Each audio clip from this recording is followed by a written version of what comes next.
There is something powerful about a person who doesn't need to raise their voice to command respect. What people respond to is not how loud you speak, but the energy you carry. It's the way you stay grounded when someone challenges you. It's the quiet control you hold when others lose theirs. In life, you will be underestimated, interrupted, dismissed. But those are the exact moments when people silently evaluate who you are, and how you respond becomes your answer. We often think we need to speak louder, prove ourselves, or fight back to earn respect. But what people admire most is not what you say. It's what you choose not to say. Not because you are weak, but because you've outgrown the need to defend your worth through words. Stoic philosophy teaches us that real strength lies in self-control. You might feel chaos rising inside you, but on the outside, you stay steady. And that steadiness speaks louder than any argument. In this video, you'll discover small but powerful actions, simple responses that, when used at the right moment, shift how others see you, not by force, not by ego, but by presence. If you've ever asked, "How can I make people take me seriously?" This is your starting point, not by changing them, but by changing the way you show up. 1. Don't brag about your knowledge. There is a difference between sharing and showing off. You can feel it. One invites people in, the other pushes them away. The line between the two is not how much you say, but why you are saying it. We've all met people who seem to use every conversation as a stage. They mention the books they've read, the people they know, and the projects they've led. Their words carry the weight of performance rather than presence. At first, it might come off as impressive, but over time, the admiration fades and something else sets in. Distance, discomfort, a quiet urge to leave the room. The Stoics believed that wisdom speaks for itself. Marcus Aurelius wrote that nature does not boast about what it creates. A tree doesn't announce its height. The ocean doesn't explain its depth. In the same way, knowledgeable people don't advertise their knowledge. They embody it. The need to constantly prove how smart you are often comes from the fear that you are not. Insecure egos seek validation through volume. The louder they speak, the more uncertain they feel. But confidence is not loud. It is calm. It does not compete.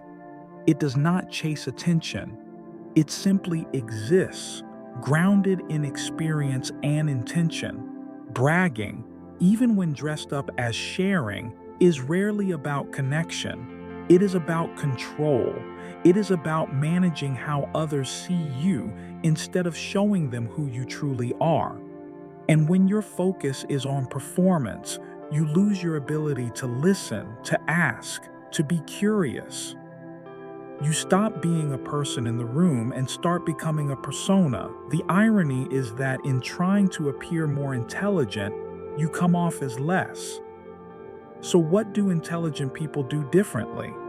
They let their actions speak first. They trust that results are more convincing than explanations. They wait to be asked before they offer advice. They know that curiosity is a sign of strength, not weakness. They show up with questions, not just answers. They don't dominate the space. They create it. When they do speak about what they know, they do it with humility. Not the false kind that pretends not to know, but the honest kind that remembers what it felt like not to know. They don't teach to impress. They teach to serve. They don't insist on being right. They pause to be kind. This doesn't mean you should stay silent about your accomplishments. It means you should check your motive. Before you speak, ask yourself, is this about me or them? If it's about proving yourself, wait. If it's about helping someone, go ahead. This shift changes everything. It changes how people receive your words. It changes how you see yourself. It builds quiet trust, the kind that doesn't need constant reinforcement. And it builds self-respect, because you know that who you are is not measured by what you say, but by how you live. There is a kind of intelligence that shows up as restraint, a kind of confidence that feels like stillness, a kind of wisdom that requires no spotlight. And when you carry that energy, people notice. Not because you demanded it, but because you embodied it. So the next time you feel the urge to list your credentials or prove your brilliance, pause. Take a breath, and let your presence be enough. If someone needs to know what you've done, they'll ask, and if they don't, maybe that's not the most important thing to them. Or maybe the most powerful thing you could offer is not what you know, but how fully you can listen. Because the smartest people in the room are often the ones who don't need to say it out loud. 2. Don't dismiss other people's opinions. There's a moment in almost every conversation where we're tempted to cut someone off, correct them, or mentally shut down their point of view before they even finish speaking. It happens fast. Sometimes we don't even notice we've done it. But in that split second, we've made a decision. We've chosen to protect our perspective instead of expanding it. Dismissiveness is subtle but powerful. You don't have to say you're wrong for someone to feel unheard. It's in your body language, your silence, your smirk, or your eager interruption. And it sends a message, one that says, what you're saying doesn't matter because I've already decided what I believe. The Stoics believed in clarity, but they also believed in humility. They didn't ask us to agree with everyone. They asked us to listen fully, to think deeply, and to respond thoughtfully. To be willing to learn not just from books or teachers, but from the people right in front of us, especially the ones who challenge us. Dismissing someone's opinion is often a defense mechanism. We do it when we feel threatened, when we fear that another view might shake our own. But intelligent people are not afraid of being challenged. They welcome it, because they know that if their belief is true, it will stand stronger after being tested. And if it's false, they'd rather discover that now than live in an illusion. Listening doesn't mean agreement. It means curiosity.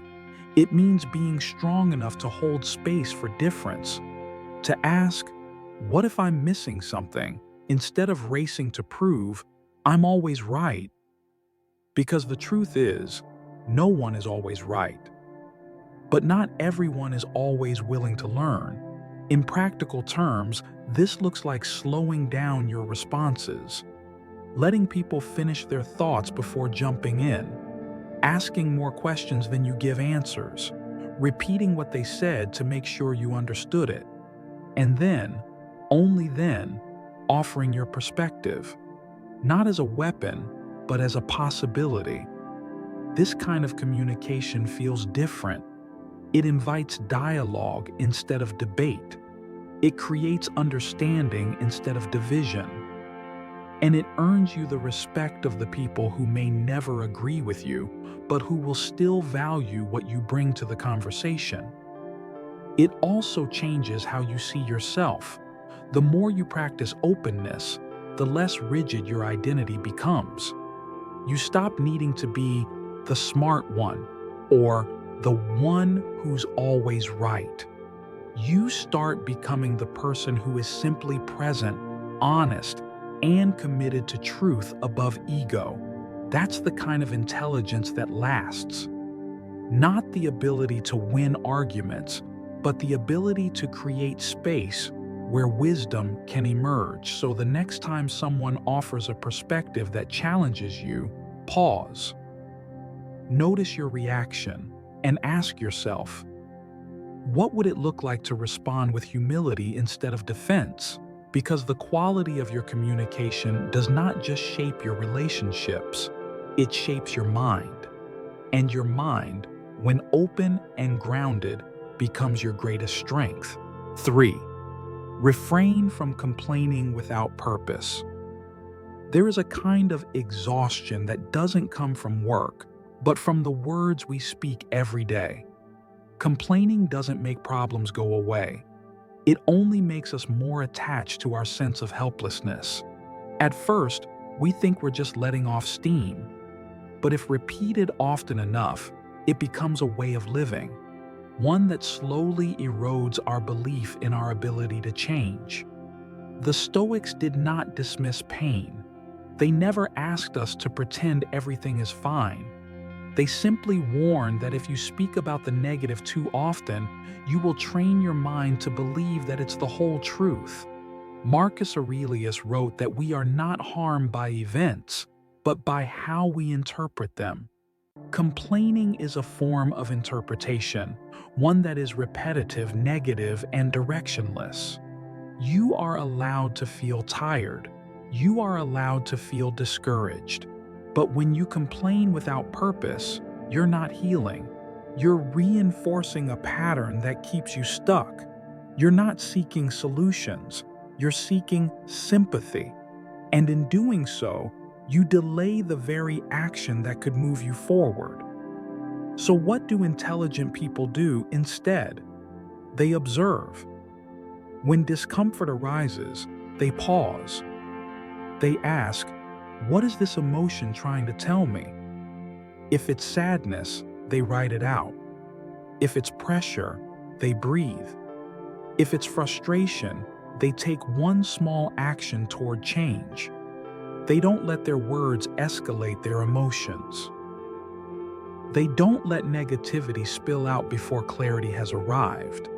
Behaviorally, they learn to speak with intention. They don't unload on others just to feel lighter. They choose safe, grounded spaces to process what's real. They speak to people who won't just listen, but reflect something wiser. They understand that not every conversation is meant to carry their emotional weight, and not every person is meant to hold it. They shift their language. Instead of saying, I hate this job, they say, maybe it's time to look for something that fits me better. Instead of nothing ever works out, they say, I'm facing some challenges right now, but I'm learning how to move through them. This is not toxic positivity. It is a cognitive discipline. It is the conscious decision to define your experience differently. Because in the end, your words shape your world, not just how others see you, but how your brain processes your life. The more you repeat something, the more your brain believes it. So if you say you're stuck, everything begins to feel like a dead end. If you say you're tired, you'll start to carry that fatigue into everything you do. Intelligent people still feel overwhelmed. They still break down, but they don't narrate that pain forever. They acknowledge, adjust, and choose something better. They understand that sometimes the wisest thing to say is nothing at all. 4. Don't make promises you're not ready to keep. Few things erode trust faster than saying something you never intend to follow through on. A small promise, once broken, doesn't just disappear. It creates a fracture in someone's confidence in you. At first, they may overlook it, but over time, those small fractures turn into silence. People stop expecting, not out of anger, but out of quiet disappointment. We make promises for many reasons. Sometimes we feel excited. Sometimes we want to make others happy. Sometimes we genuinely believe we can follow through. But there is a wide gap between intention and commitment. And what separates someone who means well from someone who follows through is self-awareness. Stoic philosophy does not tell us to avoid promises because we might fail. It encourages us to speak with care because every promise is a contract with ourselves. When you break a promise to someone else, you lose their trust. When you break a promise to yourself, you lose self-respect. And that erosion, though invisible at first, becomes deeply personal. You start to doubt your own words. And when you stop believing in yourself, it becomes nearly impossible to achieve anything meaningful. So what do intelligent people do? They speak less, but with more clarity. They don't impulsively say, "I'll take care of it," if they know they won't. They don't promise change. They aren't prepared to pursue it. They let their actions shape their words, not the other way around. They also know the difference between being polite and being honest. "Let's catch up soon" is not the same as "I'll call you Tuesday at 4." One is filler, the other is commitment. And people with integrity choose the latter. With themselves, they are just as intentional. If they say they will wake up earlier, they set the alarm. If they say they will write, they make space for it. Not because they always feel like it, but because they understand that keeping their word is how self-trust is built. You might think no one notices, but people always notice. They may not say anything, but they remember who keeps their word. You don't have to be perfect, but you do need to be consistent. People feel safe around someone who follows through. And in a noisy world, consistency is rare and powerful. So next time you feel the urge to make a promise, pause. Ask yourself, am I willing to follow through on this? If the answer is no, be honest. Say less, or say not yet. There is no shame in saying, "I can't commit to that right now." It might be the most honest thing you can say, because your words carry weight. And maturity means thinking before you speak, not apologizing after you don't deliver. 5. Don't deny your mistakes. There is a quiet kind of strength hidden in 3 simple words. I was wrong. It doesn't need to be loud. It doesn't need justification. It only requires the courage to face the truth and the maturity to stop pointing fingers. Ironically, we often fear that admitting our mistakes will make others lose respect for us. But in reality, denying your mistakes costs you something even more valuable: trust, from others and yourself. Defensiveness may protect your ego in the moment, but it blocks your growth. When you can't acknowledge fault, you're choosing the illusion of being right over the opportunity to evolve. Stoic philosophy never asked us to be perfect. It asked us to be honest. Epictetus once said, "It's not the mistake that ruins a man, but how he responds to it." You cannot learn if you're unwilling to face the lesson, and you cannot move forward if you're constantly building walls of excuses. Smart people don't waste energy denying they made a mistake. They acknowledge it. They don't treat it as a personal flaw, but as feedback. They don't wrap their identity around their errors. Instead, they treat them as moments for adjustment. In practice, owning your mistake might begin with a simple sentence: "I didn't handle that well," or "I said something I shouldn't have." No excuses, no sugarcoating, just clarity, honesty, and a willingness to make things right. That kind of honesty opens the door to healing. It doesn't erase what happened, but it restores integrity. More importantly, it rebuilds your trust in yourself, because every time you avoid responsibility, you're telling yourself, "I'm not strong enough to handle what I did." And when that message repeats, you start to believe it. People with integrity don't need to be perfect. They just need to be real. They understand that mistakes are inevitable, but growth is a choice. And only those who can face their mistakes can keep walking forward. Next time you mess up, pause. Don't cover it. Don't redirect it. Ask, what can I learn from this? Then act. Apologize if necessary. Correct what you can.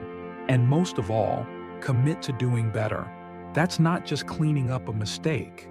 That's how trust is built, both with others and within yourself. Sometimes intelligence is not about what you know. It's about how you respond when you feel challenged, disrespected, or caught between ego and composure. The 6 principles we just explored aren't just about saying less. They're about living deeper, because truly wise people don't use their words to dominate. They use their presence to create space for others to reflect. They don't need to prove they're right. They choose to live in a way that is. And you can start right now. You don't need to change everything at once. Begin with listening more, promising less, owning your mistakes, walking away when respect is no longer present. These are simple things, but they're not always easy. That's why you don't need perfection. You need consistency. Small, intentional actions repeated daily are what build true, lasting respect. Not temporary approval, but quiet trust. If any of these ideas resonated with you, don't rush to fix everything. Just pause. Begin again. Awareness is the first step, and if you're ready to keep growing into a calmer, stronger, more respected version of yourself, we're here for the journey. Explore more videos on Stoic Vault to continue building your presence and power in quiet ways. Because sometimes the strongest thing you can do is not to react, but to choose how you show up.